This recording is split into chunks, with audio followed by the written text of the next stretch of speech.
right? Well, There you go. and speaking of words, you're telling us this week we should watch our mouth. You should. You should.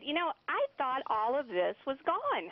I really did. I thought all the comments in work were gone, and I keep running into people that are making inappropriate comments at work. Okay, well, we don't want to do that, so tell us what we should or should not say. Okay. Well, there's some that are, protected classes, and this is the stuff we've heard since, 1980s.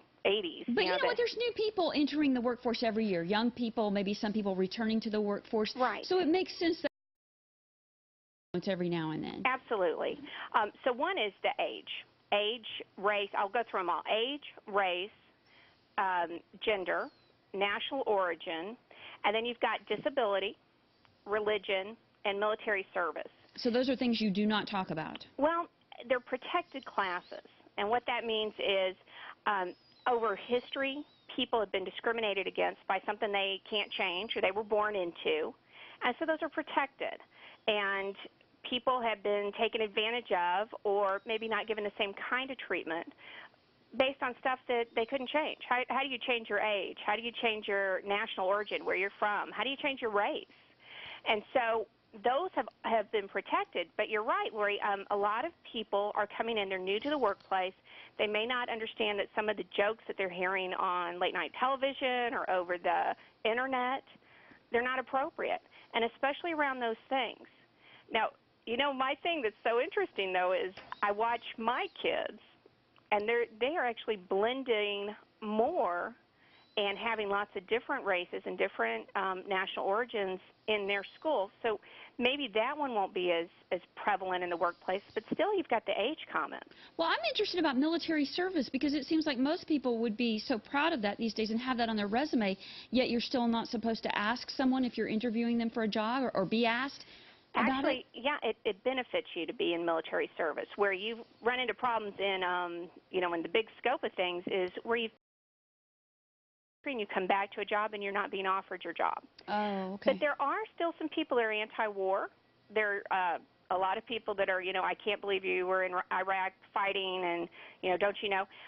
Not so much as it was during the Vietnam era, but still watch. Not everybody appreciates our soldiers.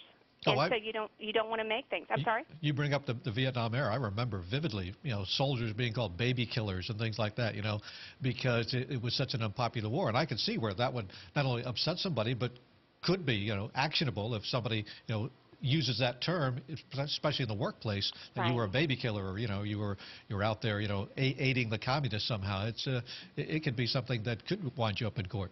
I think enough of our Vietnam veterans have grown up and they've helped raise this generation that doesn't criticize the soldiers as much as maybe the leaders if they disagree. But, boy, I'd still be careful. And I'd be careful about comments about the war. Yeah. There's really no need for, that type of stuff. That's off-duty talk. Okay. Now, on disability, you also have pregnancy, and I've been on both sides of this. I've been asked if I was going to get pregnant by a job interviewer, and also I've had a woman just come right out and tell me saying, well, I just want to let you know I'm 3 months pregnant, and so if you want to hire me. And then I felt horrible that she told me because she wasn't good enough to get the job anyway, but then I didn't want to discriminate against her, so it was a sticky issue. Okay, so on the pregnancy, that's a big no-no, and I was asked the same thing, so you're married, are you planning on having kids? When would that happen? When I started, that's a big no-no if you're an employer. And yeah, I had a big fluffy sweater on once, and I had already had 2 children, and somebody said, are you pregnant? And I wasn't. So I totally avoid that situation altogether. Well, what's the appropriate answer? I mean, I think at the time I said, well, you're not supposed to ask me about that, but I will tell you at this point I have no plans to get pregnant. This was 10 or 15 years ago. No, well, I was married, so it was 14 years ago. But is that an appropriate answer?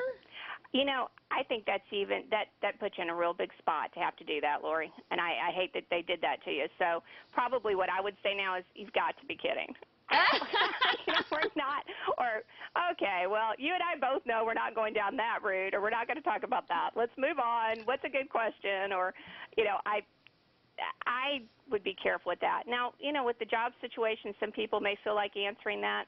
That's okay, but boy, that's a loaded question. You say you might want to refer that question to my attorney. Yeah, right. Just in case. Have you watched Lorri and Larry in the mornings recently. So be careful on those. On the reverse, when somebody says, "Oh, I'm pregnant," or they share something with you during an interview or during some sort of meeting with them, you say, "Thanks for letting me know," and then you move right on to the stuff. Or you say, "Well, thanks for letting me know. We don't consider that when we're hiring," and then you move right on.